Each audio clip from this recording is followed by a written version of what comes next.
السلام عليكم ورحمة الله وبركاته. الحمد لله رب العالمين والعاقبة للمتقين ولا عدوان إلا على الظالمين. أشهد أن لا إله إلا الله وحده لا شريك له وأشهد أن محمدا عبده ورسوله لا نبي بعده. اللهم اشرح لنا صدورنا للإسلام، اللهم فقهنا في أمور ديننا، اللهم لا تدع منا مريضا إلا شفيته، اللهم لا تدع منا ضالا إلا هديته، اللهم لا تدع لنا ذنبا إلا غفرته ولا عيبا إلا سترته. اللهم اجعل هذا في ميزان حسناتنا يوم القيامة، اللهم آمين يا مجيب السائلين. أما بعد.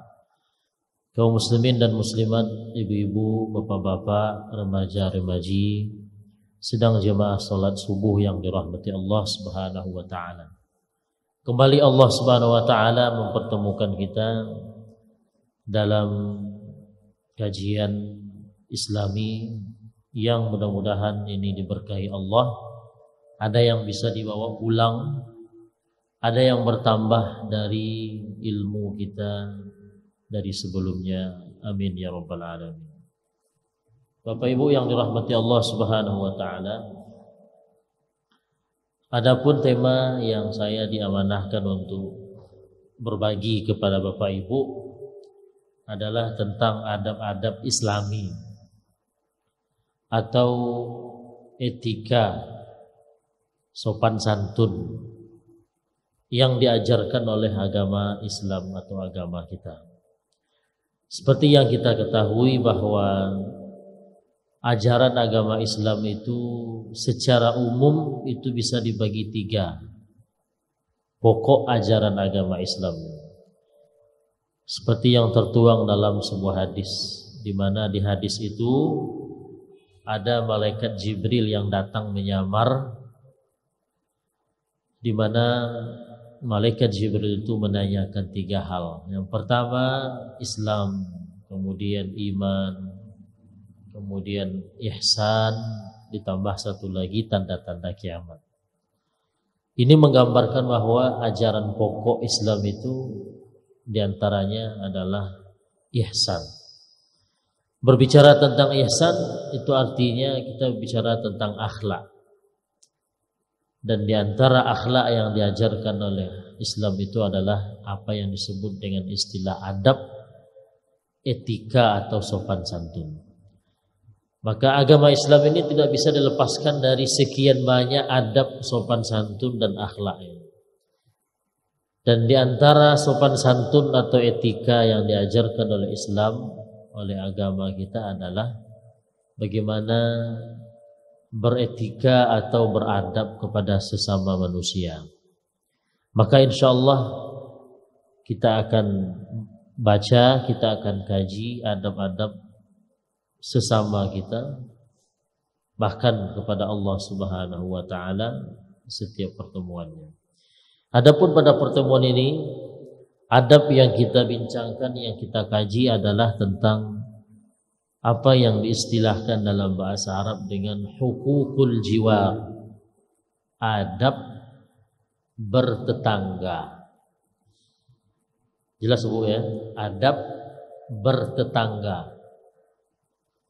Seperti apa kita hidup bertetangga dalam adab Islam atau menurut sopan santun agama kita. Seperti apa kita hidup bertetangga, bersebelahan dengan orang yang tinggalnya di depan, di belakang, di samping kanan atau di samping kiri rumah kita, yang kita istilahkan dengan tetangga. Bagaimana etikanya? Nah, ini yang mesti kita perhatikan. Ada satu pepatah yang masyhur di kalangan orang Arab, bunyinya begini: Al-jar qabla dar. Kalau dibawa ke bahasa kita, tetangga dulu baru rumah. Al-jar qabla dar. Tetangga dulu baru rumah. Itu maksudnya apa? Itu pesan yang sudah menjadi sebuah pepatah di kalangan orang Arab yang isinya memesankan atau berpesan kepada manusia, terutama orang Arab, tengok tetangga dulu, baik atau tidak, jahat atau tidak, nyaman atau tidak kita nanti tinggal di sebelahnya, baru bikin rumah di situ. Itu maksudnya. Dicari dulu siapa orang yang akan menjadi tetangga kita. Kalau dibawa ke zaman sekarang ya mungkin mau beli rumah di sebuah komplek. Nah, sebelum membeli rumah itu, sebelum mau beli tanah, mau bikin rumah di sebuah daerah, sebuah tempat, perhatikan dulu lingkungan sekelilingnya. Lingkungannya lingkungan aman atau tidak, lingkungannya sehat atau tidak, lingkungannya islami atau tidak, dan seterusnya. Maka pepatah itu mengatakan al-jar qabla dar. Perhatikan dulu tetangga, perhatikan dulu lingkungan di mana kita nanti akan tinggal di situ. Kalaulah pas, sudah nyaman, sudah cocok, maka barulah pikirkan bagaimana membangun rumah di tempat itu. Nah, ini pepatah yang bukan ayat Quran, bukan hadis Nabi, ucapan manusia, tetapi isinya tidak salah dengan sesuai dengan ajaran agama kita. Bapak Ibu yang dirahmati Allah Subhanahu wa taala. Maka mari kita lihat terlebih dahulu bagaimana Islam itu memandang tetangga. Apa nilainya tetangga itu menurut agama gitu. Kedudukan tetangga itu di mata agama kita ada enggak? Mari kita lihat. Dari mana kita melihatnya? Dari sumber ajaran agama kita sendiri.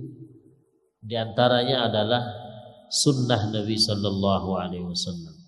Maka kita lihat apakah ada sunnah-sunnah Nabi, hadis-hadis Nabi yang menjelaskan tentang beradab atau beretika kepada tetangga.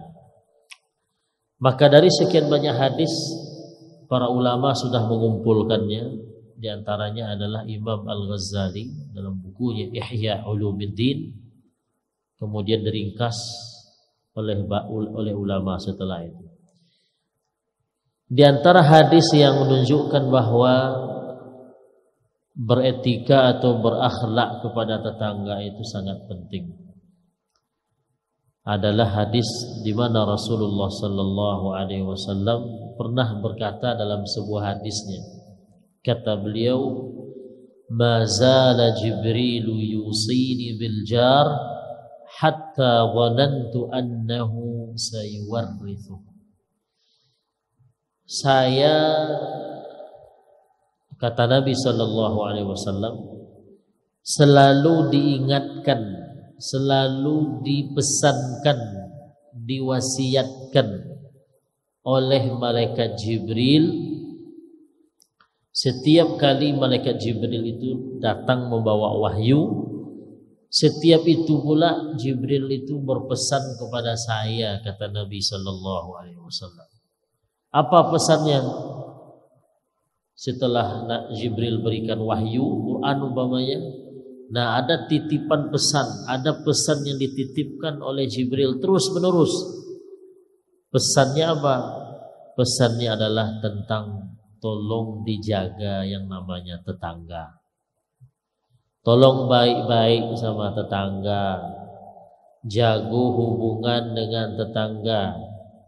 Selalu Jibril itu mengingatkan Nabi Sallallahu Alaihi Wasallam dengan yang namanya tetangga.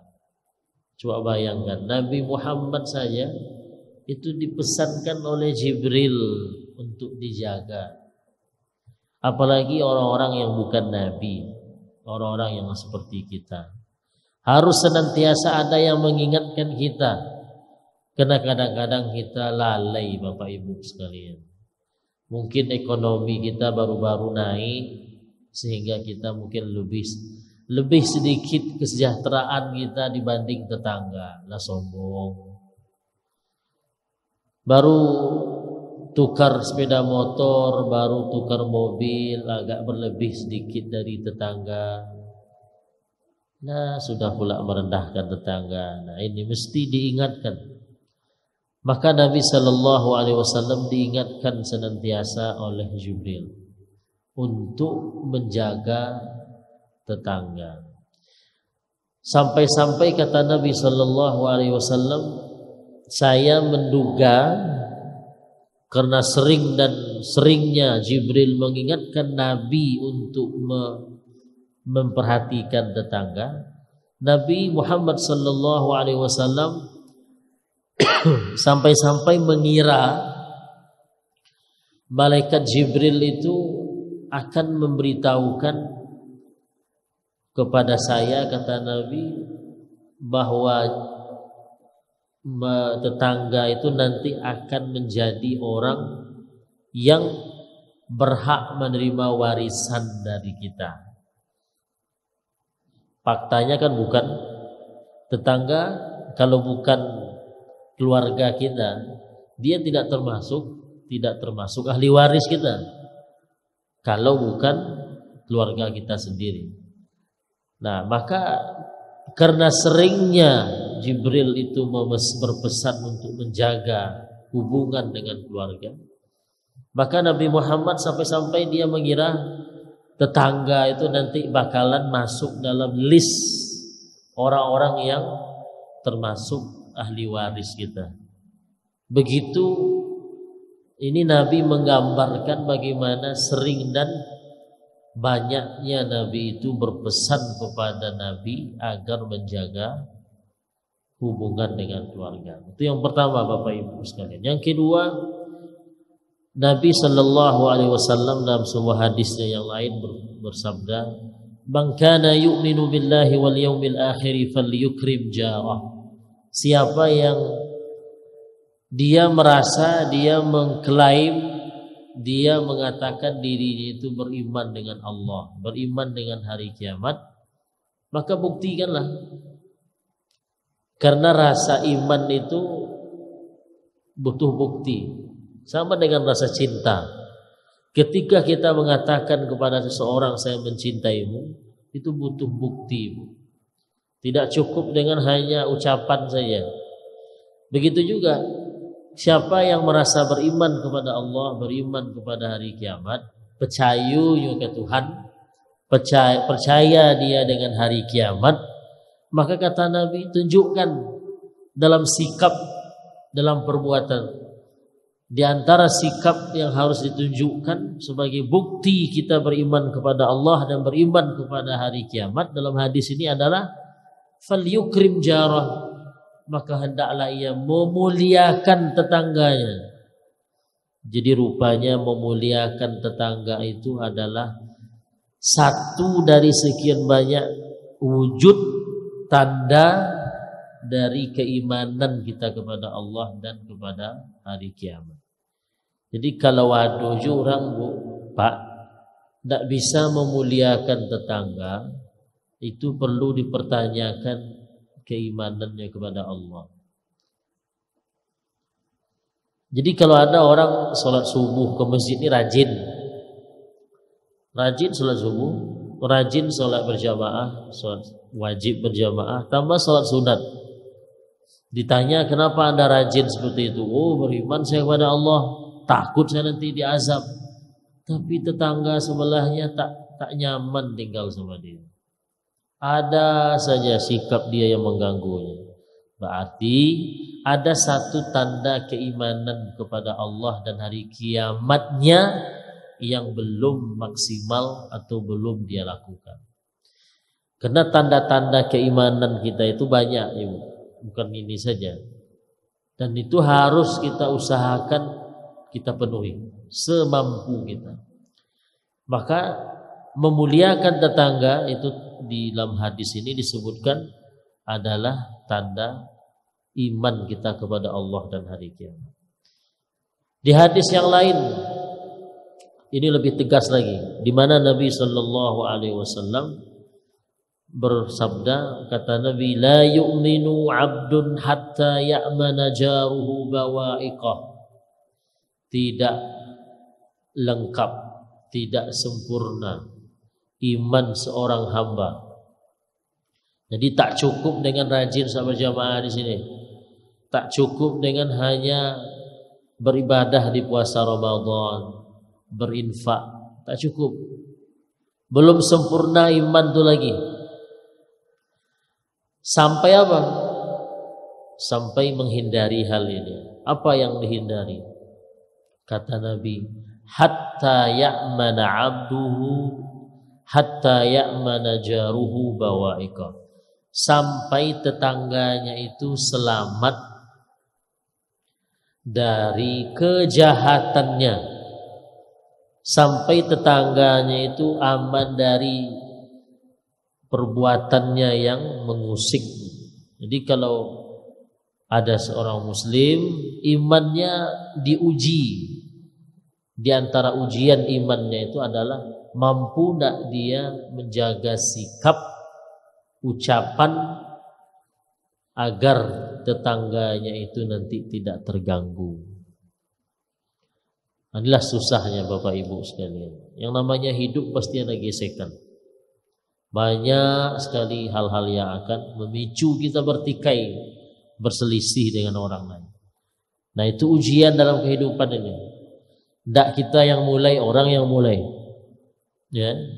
Tak kita yang mulai, orang yang memulai. Apalagi kalau kita yang memulai. Maka kata Nabi dalam hadis ini, tak sempurna iman seorang hamba sampai dia menjaga sikapnya sehingga tetangganya itu aman dari sikapnya yang tidak baik atau kejahatan. Baik, itu dia hadis-hadis yang menggambarkan kepada kita begitu pentingnya menjaga hubungan dengan tetangga. Satu hal lagi yang mungkin bisa menyadarkan kita tentang pentingnya menjaga hubungan dengan tetangga. Kalau sakit atau rumah terbakar atau rumah kemasukan maling, itu kira-kira siapa yang paling tahu duluan? Ama ayah yang tinggal di luar kota, adik kakak yang tinggal di Panam umpamanya, atau orang yang di sebelah kita yang kita cemee setiap pagi, yang kita hina setiap sore? Tentu tetangga. Nah, kalau itu saja yang kita pikirkan dengan akal sehatnya, memang tak etis kita bersikap tidak baik dengan tetangga. Inyo yang dulu tahu pintu rumah wak nak makunci, dia yang lebih tahu anak kita keluar pagar, kita enak-enaknya di rumah apa-apanya. Nah, dia pula yang tahu duluan. Luar biasa. Maka kalau secara akal sehat, kalau kita singkirkan dulu hadis-hadis tadi, dengan akal sehat saja memang tidak pantas kita mengganggu tetangga. Maka kalau sesama masyarakat yang hidup berdampingan itu memikirkan ini, insya Allah aman. Tapi kadang-kadang pagar pula yang makan tanaman. Nah, ini yang kita khawatir. Bapak Ibu yang dirahmati Allah, bagaimana etika atau hidup bertetangga dalam agama Islam? Para ulama kita sudah menyebutkan dalam dua bentuk. Yang pertama dijelaskan secara umum, yang kedua dijelaskan secara rinci, digambarkan secara detail. Kita mulai dahulu gambaran yang dibuat oleh para ulama kita untuk menjelaskan bagaimana kita hidup bertetangga itu menurut agama kita. Ini secara umum dulu. Apa kata para ulama? Dalam hal ini Imam Al-Ghazali, adab atau berakhlak pada tetangga itu ada yang minimal, ada yang maksimal. Adonan paling ketik standar tak boleh di bawah itu lagi. Ada yang nilainya kontennya 9, paling atas, paling bagus. dan tentu lebih berat. Mana yang batas minimalnya yang kita harus mau tidak mau melakukannya? Kata ulama ini diistilahkan dalam bahasa Arab dengan kafful adza, tidak mengganggu tetangga. Nah, ini adabnya. Adab paling rendahnya, minimalnya kita harus tidak mengganggu tetangga. Jangan diganggu tetangga tuh. Ini batas minimal. Di bawah itu berarti sudah bermasalah itu. Haram, tak boleh. Jadi paling kurangnya kita jangan mengganggu tetangga. Itu paling kurang itu. Jangan diganggu tetangga tuh. Baik itu diganggu dengan ucapan, dengan perbuatan dan lain sebagainya. Pokoknya jangan diganggu. Jangan kita yang mulai mengganggu. Nah, ini batas minimal tuh. Ini tak boleh, ini tak kita lakukan. Ini batas minimal. Kalau dibawa ke sekolah mungkin kontennya 6 tuh. Kalau di bawah 6, 5 merah sudah. Nah, 6 tuh nilainya. Tapi ada etika atau akhlak kepada tetangga itu nilainya 9. Nilainya itu nilai yang memang nilai tertinggi. Cuman berat. Karena nilai tinggi itu tentu tak bisa didapatkan dengan mudah. Meskipun demikian kita mesti berusaha sekuat tenaga. Karena nilainya, pahalanya juga lebih tinggi. Mana batas yang paling tinggi itu atau nilai yang paling tinggi?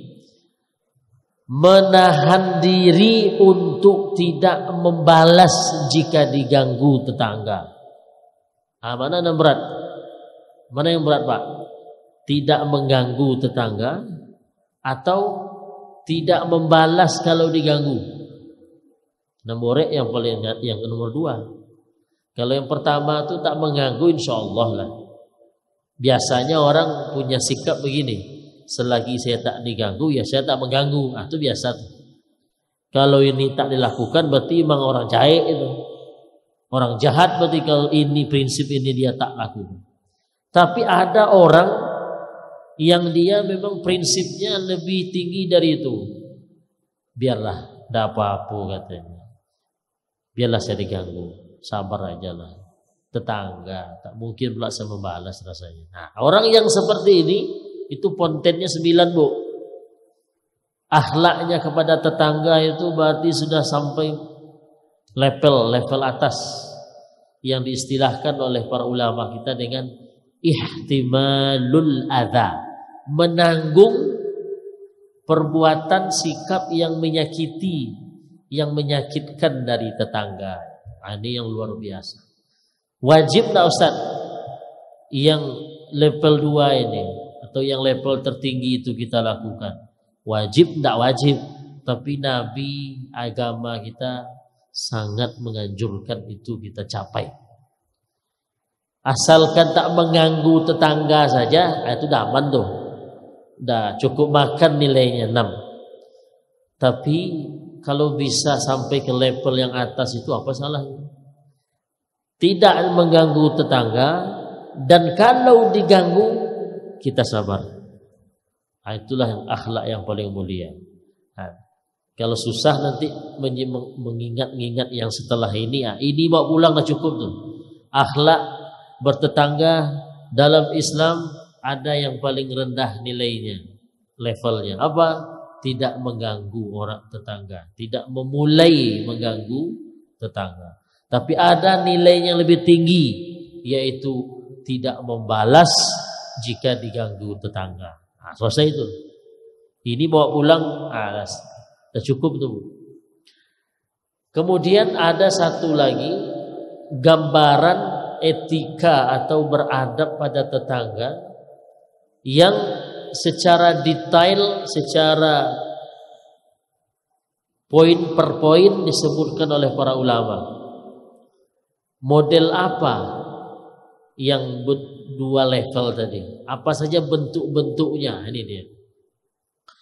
Yang pertama kata Imam Al-Ghazali, adab kita kepada tetangga itu adalah kita berusaha untuk yang memulai mengucapkan salam kepada tetangga. Ini berarti level tinggi nih, level 2 tadi di atas. Mengucap salam kepada muslim, kepada tetangga yang muslim itu kan tidak wajib, kecuali menjawabnya. Siapa yang mulai mengucapkan salam, terserah siapa saja, kita dulu atau tetangga, tidak ada masalah. Oh, tetangga dulu, berarti kita wajib menjawabnya. Oh, kita yang dulu, tetangga yang wajib menjawabnya. Jadi siapa yang mulai salam dulu itu tak ada masalah. Cuman kalau mau nilai lebih tinggi, konten lebih tinggi, jangan biarkan tetangga itu yang memulai mengucapkan salam pada kita. Kita dulu yang mulai. Assalamualaikum. Waalaikumsalam. Nah ini. Itu yang pertama, gambarannya. Yang kedua, wala yuksiru an halihi as-su'al. Tidak banyak-banyak menanyakan kondisinya. Maksudnya jangan nyinyir kepada tetangga. Jangan sampai merepotkan tetangga gara-gara kita banyak tanya. Mulai dari kucingnya sampai ayamnya, sampai kambingnya, sampai garam di dapurnya ditanya. Kan kita kadang-kadang tak stabil juga kondisi kita, Bapak Ibu. Kadang-kadang kita kalau ditanya orang dalam kondisi stabil, kondisi lagi tak ada masalah, enak ditanya orang, enak kita ngotah. Tapi kalau dalam kondisi tak stabil, kerajo, putui, ya, dan lain sebagainya, utak sedang macet, tetangga banyak pula ditanyanya. Itu iya tuh. Atau pas sakit gigi pula, ikut adu-adu jadi tanya dia. Siap-siap lah tuh. Maka kita selaku orang yang bertetangga, tengok-tengok kondisi tetangga tuh kalau kita mau ngobrol. Tengok dulu, ini kalau saya tanya 2 pertanyaan saja dia sudah marah atau tidak nih, tersinggung atau tidak. Kalau sudah, sudahlah, tak usah bertanya. Tunggu kondisi dia yang memungkinkan. Jadi pesan Imam Al-Ghazali ini, jangan nyinyir, banyak bertanya tentang hal-hal atau kondisinya. Kecuali memang dia suka ditanya, tanyalah. Karena ada orang yang punya pandangan begini Bapak Ibu. Kalau diam saja orang sama dia menilai orang ini tak sopan, tak gaul, ya. Kalau begini tetangga kita banyaklah bertanya. Tapi yang ditanyakan itu hal-hal yang memang boleh kita tahu. Jangan rahasia dia dengan istri pula ditanya. Tak boleh. Kemudian kata Imam Al-Ghazali, gambaran berakhlak kita kepada tetangga adalah mengunjungi tetangga ketika dia sakit. Ini biasa sudah. Cuman walaupun biasa, sudah biasa kita dengar dari penceramah, ustadz, khotib dan lain sebagainya. Mungkin prakteknya yang masih kurang. Jadi usahakan kalau tetangga itu sakit, kita yang pertama dulu kalau bisa menjenguknya atau menengoknya. Datang. Ini kadang-kadang tetangga sakit pun tak tahu dia. Jangankan berkunjung datang ke rumahnya lagi, tetangga sakit dia tak tahu. Begitu luar biasanya sekarang hidup bertetangga. Gimana ndaknya seperti itu, Pak? Dinding pagarnya aja lebih tinggi dari ini. Mungkin tinggi ini, Gimana kita bisa tahu? Ya, bukan tak boleh bikin pagar rumah setinggi ini. Boleh-boleh saja.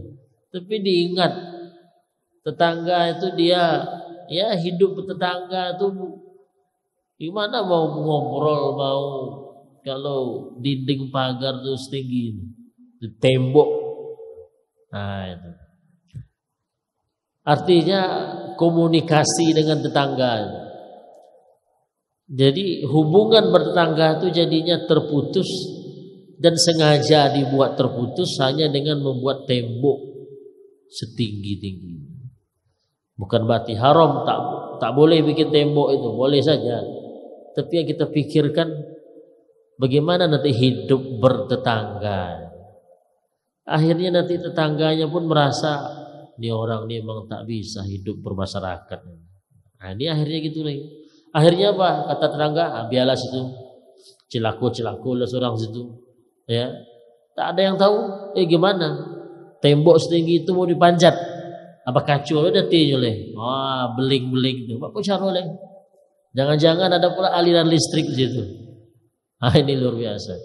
Kalau kita hidup di kampung, itu pagar rumah kita lah tetangga. Oh, begitu luar biasanya kalau hidup di kampung. Pagar betis rumah kita adalah tetangga. Luar biasa. Tapi mungkin dulu ketika hidup sekampung itu memang masih hubungannya masih rapat, hubungannya masih baik. Kalau kini mungkin lebih parah. Lo hidup di kampung dari tetangga dari kota. Nah, ini dia.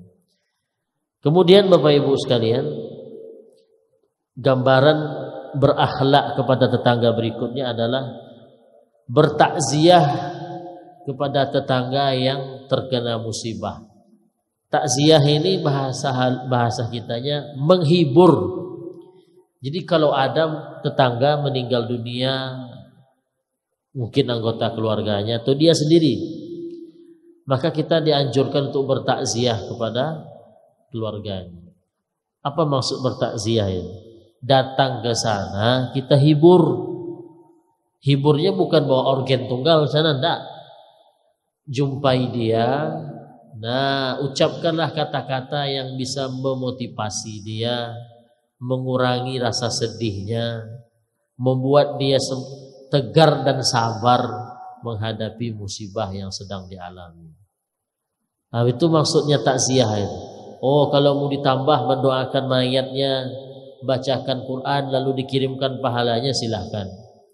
Tapi intinya takziah itu kita hibur, kita ucapkan kata-kata mendoakan mayatnya, mendoakan yang ditinggal supaya sabar.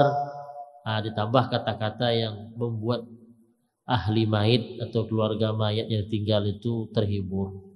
Ditambah lagi dengan membawa, ya kalau bisa uang, bawa uang. Kalau di kampung Ambo biasanya itu bawa beras. Nah, bawa beras dalam rantang, bawa, nanti dikumpulkan, dimasak. Jadi yang biasa yang memasak itu ya tetangga atau orang yang datang bertakziah. Ditanaklah nasi itu. Keluarga mayat bagaimana? Biasanya dah terduduk aja tuh, sibuk dengan mayat itu. Nah, yang datang bertakziah itulah, tengok nasi tak ada, ambil beras itu mereka tanakkan, mereka masakkan. Supaya apa? Mengurangi beban saat itu. Ada pula bawa beras, bawa duit, terserah. Yang intinya meringankan kondisi keluarga mayat saat itu.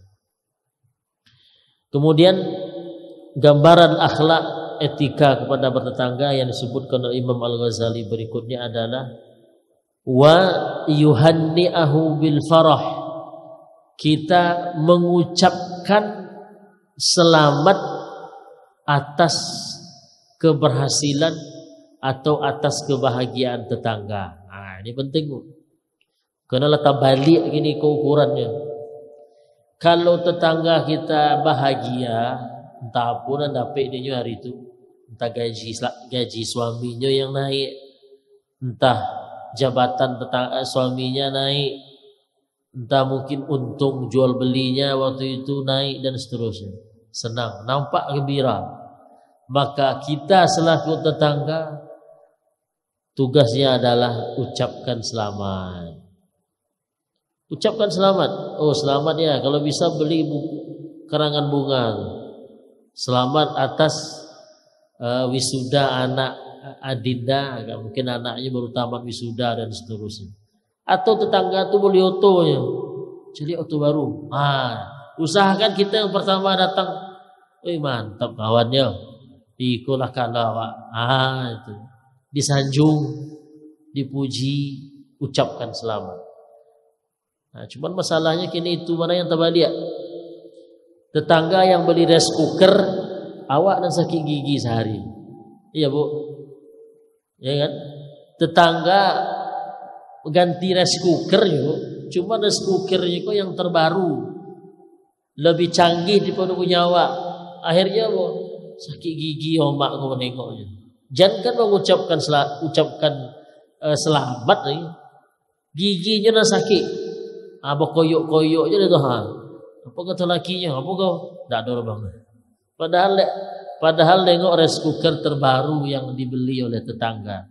Aduh tuh Ustaz yang orang mode itu, aduh. Ada tetangga, 2 orang bertetangga sama-sama buka kedai. Oh hari itu 2 hari 3 hari sebulan lebih banyak orang berjual membeli datang ke toko tetangga.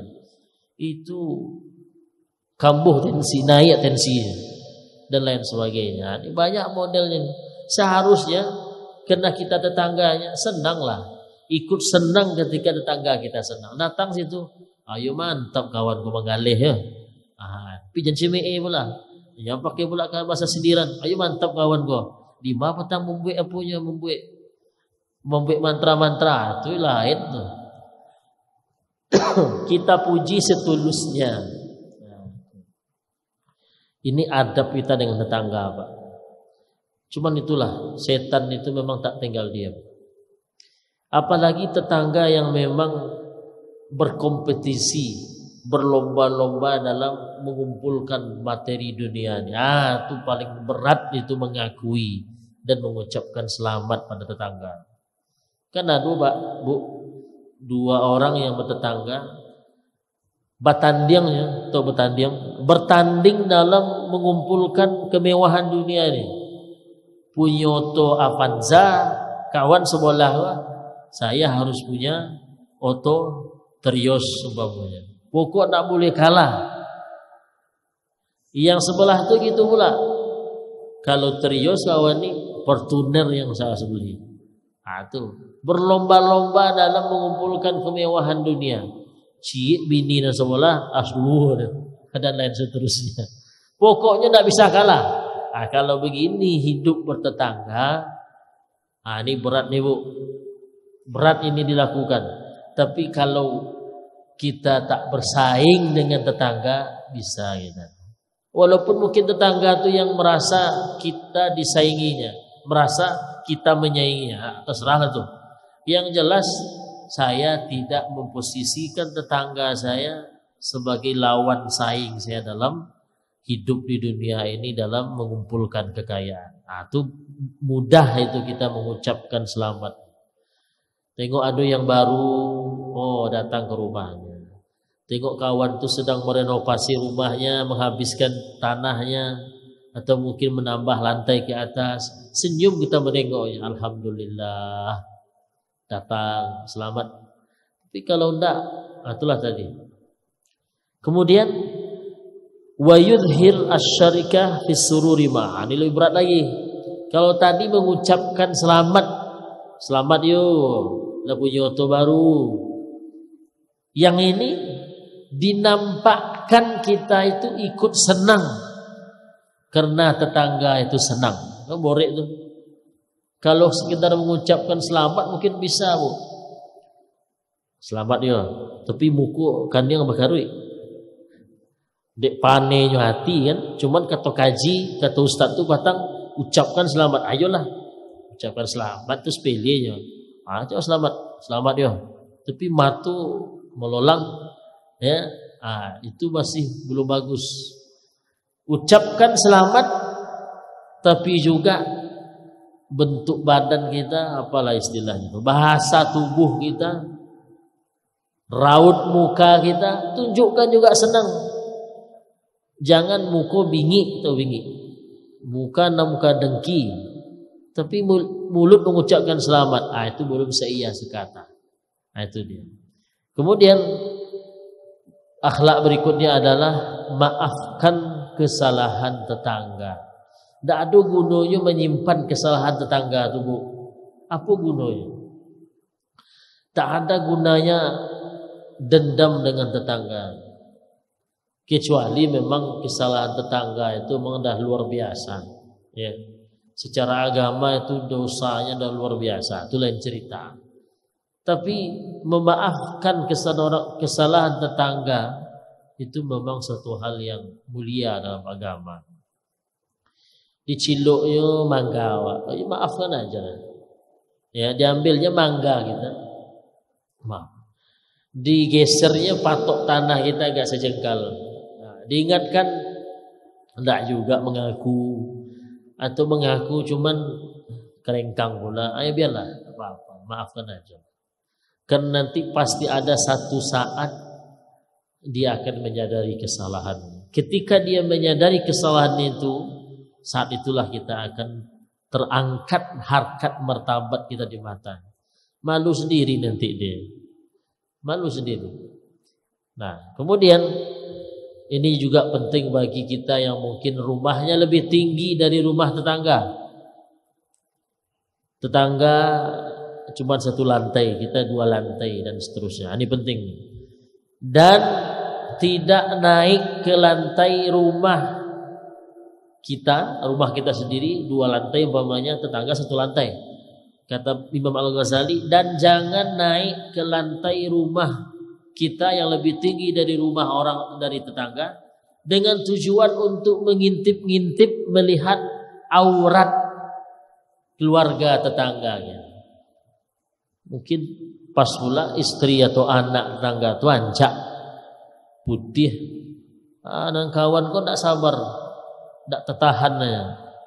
Pas pula lantai rumahnya tinggi 2, 3. Apa kerjanya? Ngintip anak tetangga, mengintip istri tetangga. Tak boleh hukumnya, haram hukum. Itu yang saya bahasakan tadi dengan pagar makan tanaman. Seharusnya tetangga ini yang menutup itu. Cuman Bapak Ibu sekalian, kalau yang tinggal di kompleks, di perumahan, itu yang tak tahan. Kita yang sudah menjaga pandangan, cuman bini tetangga yang datang ke rumah mabuk serawana ya. Tak tahu serawana ya lah berusi, ada pakainya. Pakai baju kaos anak SMA ya, anak SD-nya mungkin segiku ya, ala ketat je lah. Siap tu pakai lu serawa Hawaiiana ya, sejengkal di atas lututnya. Datangnya ke rumah awak, apa cara tu? Mengurik dadu aja dia. Kita sudah tengok kaji kok, oh iya kata Ustaz tak boleh ngintip. Ayo nak ngintip apa? Cuman dia yang datang ke rumah kita. Itu pula godaannya di komplek. Kita yang malu rasanya melihatnya. Dia tak ada malunya menjajakan. Itu biasa, itu oma-oma milenial biasanya tuh duduk depan rumah tuh. Jadi komplek yang kan rapat tuh biasanya rumah. Duduk dia. Pakainya model baju itu cocoknya di kamar suami, di kamar biasanya. Ini enggak, itu duduk depan rumah. Kita pas pula depan rumah entah sedang apa. Ini yang harus kita perhatikan. Jadi kita selaku tetangga jaga pandangan, jangan melihat aurat keluarga tetangga kita. Dan kita selaku tetangga jangan kita yang mancing-mancing. Maka dalam sebuah hadis kan disebutkan bahwa di antara orang nanti yang tidak akan masuk surga adalah apa yang diistilahkan oleh Nabi dengan dayyus. Dayyus itu artinya adalah orang kepala keluarga, suami, orang tua yang membiarkan ada tindakan katakanlah maksiat yang dilakukan oleh anak atau istrinya di rumah atau di luar rumah tanpa diingatkan dan dilarang. Contohnya apa, Pak? Kita suami tahu istri kita keluar rumah tak nutup auratnya, diam saja kita. Ini dayyus namanya. Jadi kita yang selaku bapak sebagai suami punya kewajiban bagaimana anak kita, istri kita jangan melanggar aturan Allah Subhanahu wa taala. Kadang-kadang senang pula tengok anaknya yang sudah sudah berumur, ya diapelin, dikunjungi oleh pacar. Kadang-kadang omaknya yang risau. Kemana kok nak ada yang mengapeli? Kenapa nak ada yang datang malam minggu ke rumah? Itulah modelnya sekarang. Risau pula amaknya biku nak ada laki, nak ada yang tertarik. Itu hati-hati. Kemudian wala yudayiqahu fi wad'il jaz'i ala jidari. Ini mengenai bagaimana kita bisa menjaga kenyamanan tetangga terkait dengan bangunan. Jaga bangunan tetangga. Ikut dinding rumah tetangga. Kita jaga. Di antara menjaganya model apa? Jangan lakukan hal-hal yang mungkin bisa membuat dinding rumah, dinding pagar tetangga itu cepat rusak, cepat runtuh dan lain sebagainya. Nah ini. Jadi bangunan rumah tetangga itu kita jaga. Jangan dirusak, jangan dicoret-coret. Ini ada pula entah anaknya, entah bapak, entah ayahnya yang kerja dicoretnya dinding rumah tetangga dan seterusnya. Sampai sejauh itu agama kita atau ulama kita menjelaskan gambaran beretika atau berakhlak kepada tetangga itu. Bapak Ibu sekalian yang dirahmati Allah, ini dulu dan kita akan lanjutkan pada pertemuan berikutnya tentang adab dan etika kita kepada tetangga sesuai yang dijelaskan oleh para ulama kita dalam buku-bukunya. Bapak Ibu yang dirahmati Allah, demikian mudah-mudahan ini bermanfaat terutama bagi saya terlebih dahulu yang menyampaikan ini dan bagi kita yang hadir dalam kesempatan yang diberkahi ini. Amin ya rabbal alamin. Subhanakallahumma wa bihamdik asyhadu an la ilaha illa anta astaghfiruka wa atubu ilaik. Assalamualaikum warahmatullahi wabarakatuh.